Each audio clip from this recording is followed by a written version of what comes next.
Um olá todo especial a você que está aqui na Rede Século XXI, mais um programa Igreja Presente chegando para todos nós, não é? Aqui na Arquidiocese de São Paulo, com o cardeal Dom Odilo Pedro Scherer, que nos recebe sempre de maneira carinhosa aqui na Arquidiocese. Dom Odilo, mais uma vez, muito obrigado por nos receber. Pois não, é um prazer receber vocês, mas também estar com vocês aqui no nosso encontro semanal. Espero que também hoje seja de bom proveito para todos. Nós vamos começar a falar no dia de hoje, porque dia 29 agora é dia de São Pedro e São Paulo e a igreja vai celebrar esse dia no próximo domingo. E eu queria já começar falando sobre esse tema no programa de hoje, Dom Odilo. Eu vou fazer essa pergunta mais uma vez de propósito. São Pedro era fraco na fé? Eu digo isso porque a gente fica com isso na cabeça. São Pedro negou Jesus 3 vezes. Tem alguma relação com isso? Existe isso mesmo, Dom Odilo? Bem, o personagem São Pedro nos evangelhos é bem interessante. Eu não diria que ele era fraco na fé, ele era impulsivo. Ele era um tipo impulsivo que falava primeiro e pensava depois, e muitas vezes tinha que voltar atrás, se arrepender, mas era um tipo generoso.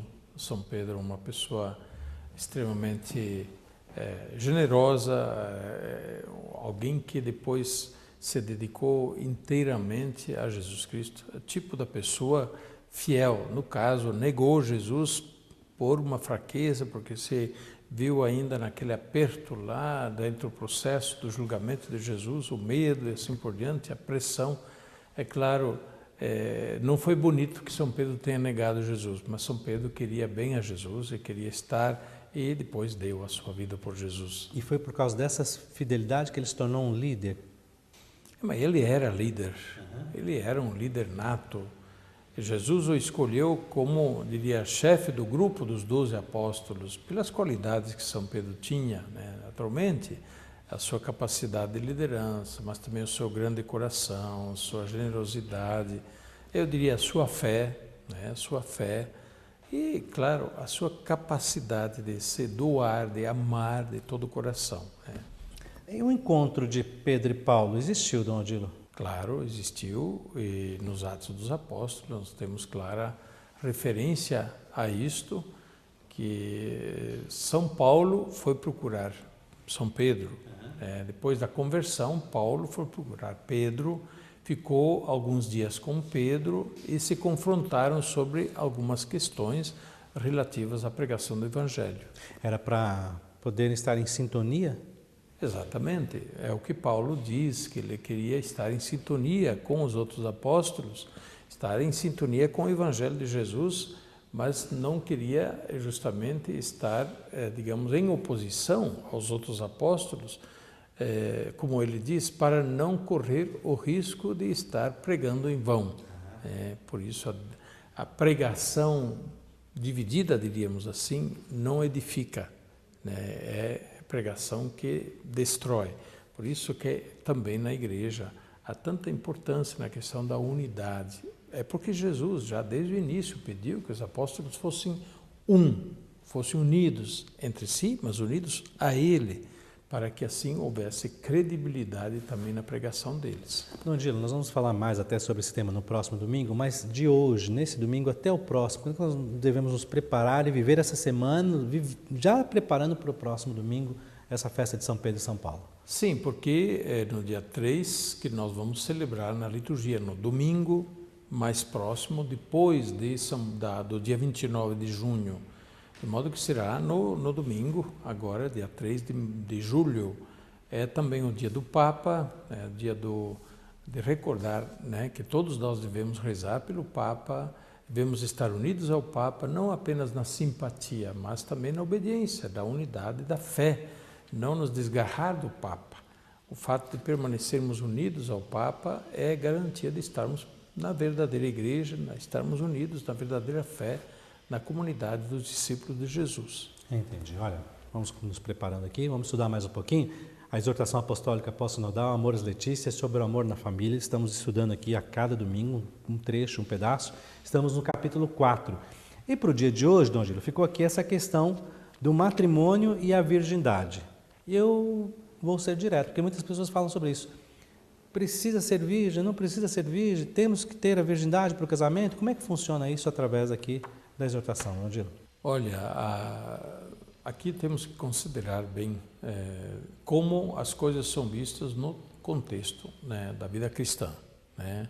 No contexto da vida cristã, o exercício da sexualidade está relacionado com o casamento, está relacionado com o compromisso de vida e não apenas de maneira, diríamos assim, lúdica, né, para, enfim, para o gozo, o prazer, sem relação com a pessoa, com o compromisso com a pessoa que está envolvida.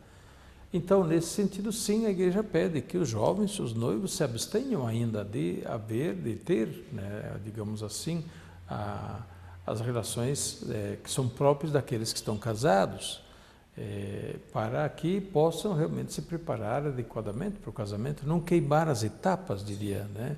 Não antecipar aquilo que ainda precisa ser melhor preparado. Eu acho tão bonito quando os jovens dizem, olha, eu ainda preciso me preparar melhor, eu ainda não estou bem preparado para este momento. É porque é realmente alguma coisa que diz respeito à pessoa, e não simplesmente ao momento, assim que está desligado. Por isso que também a igreja recomenda que os jovens continuem a se preservar antes do casamento. Porque isso é uma forma de amor, Dom Adilo? Evidentemente, é uma forma de amor. Primeiro, preparar-se bem para o casamento. Segundo, respeitar, né? Respeitar. Se os dois conseguem se respeitar ainda antes do casamento, isso é um sinal, sim, de amor, né? de consideração recíproca. Dom Adilo, eu estava olhando aqui, olha, a virgindade tem o valor simbólico do amor e não necessita possuir o outro, refletindo assim a liberdade do reino dos céus. É um convite para os esposos viverem seu amor conjugal na perspectiva do amor definitivo a Cristo, um caminho comum rumo à plenitude do reino.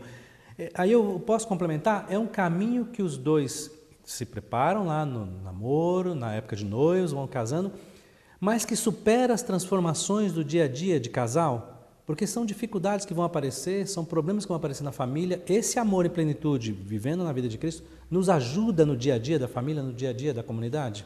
Evidente, de fato, o amor no casamento também precisa ser inspirado pelo amor de caridade, portanto, pelo amor de Cristo, pelo amor cristão. Claro que o amor no casamento envolve necessariamente a dimensão sexual, faz parte, né?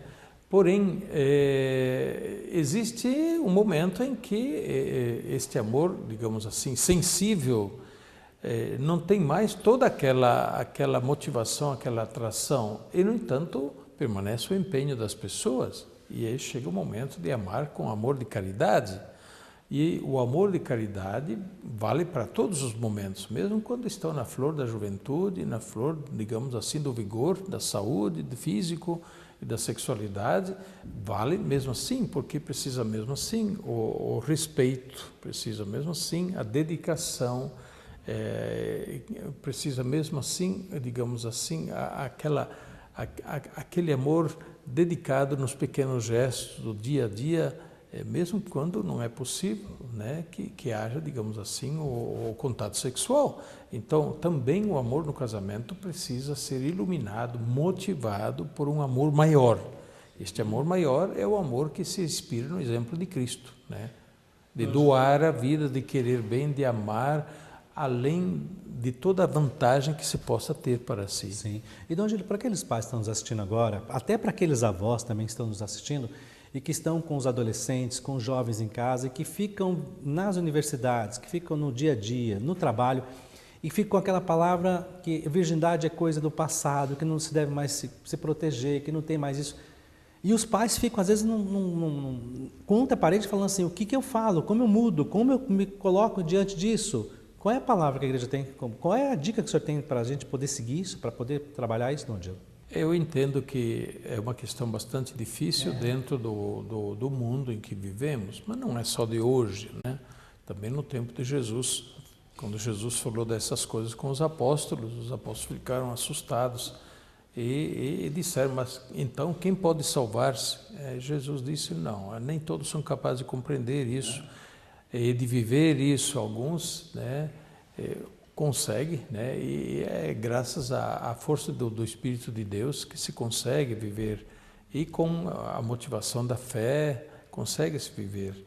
Mas os pais, evidente, devem falar com os filhos sobre isso. Precisam falar, não deixar simplesmente o discurso, digamos, o assunto da educação sexual, do esclarecimento das coisas relativas à vida sexual para a internet, para a rua e até mesmo para a escola, né?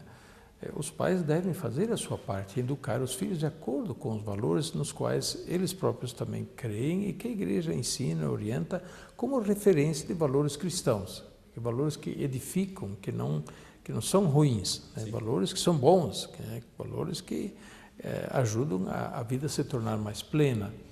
Então, a questão não é simplesmente pode, não pode. Não, a questão é dizer que valor tem, por que assim? Por que antes do casamento tem que se preservar? Por que antes do casamento deve respeitar, né? Por que o amor, digamos, também no casamento, se não estiver motivado por um amor que vai além do amor sexual, digamos assim, do amor sensível, o casamento logo vai à falência, né? Então, evidente, se não tiver uma motivação maior do que simplesmente a atração sexual, a atração física, logo acaba, né? E aí, é claro, não tem casamento que dure. E no casamento há outras questões que devem ser levadas em conta para, por exemplo, a fidelidade de um para o outro, os filhos, né? Os dois agora devem também olhar os filhos, eles são parte dos dois, né? Do casal. E evidente que tem toda uma dimensão de dignidade, né? Dignidade dos comportamentos, das atitudes, dignidade que se deve levar em conta a partir da dignidade de cada pessoa e da dignidade também do ser cristão, do ser filhos e filhas de Deus. Estamos chegando ao final do programa, temos um minutinho final para o senhor fazer as considerações finais aqui do programa Igreja Presente. A bênção para todos nós, Neodilo. Pois não, vamos novamente recomendar a todos a leitura do texto, né, desta exortação apostólica tão bonita e importante do Papa Francisco, Amoris Laetitia, sobre o amor na família, a alegria do amor na família e no casamento. Amoris Laetitia é este texto, né, da exortação, que pode ser encontrado na internet, pode ser encontrado nas livrarias católicas. Procure lá na sua paróquia, talvez o seu padre na paróquia tem, ou ele pode orientar onde conseguir. A bênção de Deus Todo-Poderoso, Pai, Filho e Espírito Santo, desça sobre vós e permaneça para sempre. Amém.